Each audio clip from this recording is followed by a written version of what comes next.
Part 3 na po tayo ng content monetization policy at ito po yung slideshow, looping video, tsaka text montage.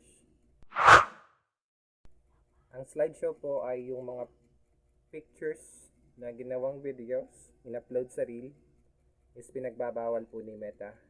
Ito po yung example ng slideshow video. Meron po tayong mga video na ganyan na in-upload sa reels. Pwede na po nating tanggalin at delete.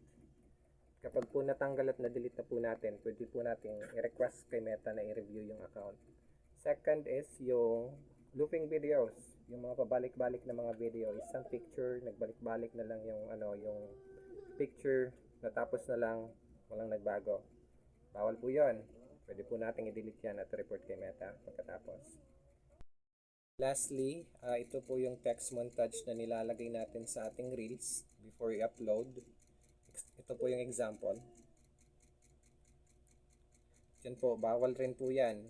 Huwag po natin na-overlay yung text or caption na nilagay natin sa video, like 2 to 3 seconds lang, dapat wala na yan sa video. Ganun po yung text montage na pinagbabawal ni Meta. Kaso okay siya, pero huwag po natin na-overlay sa video, okay?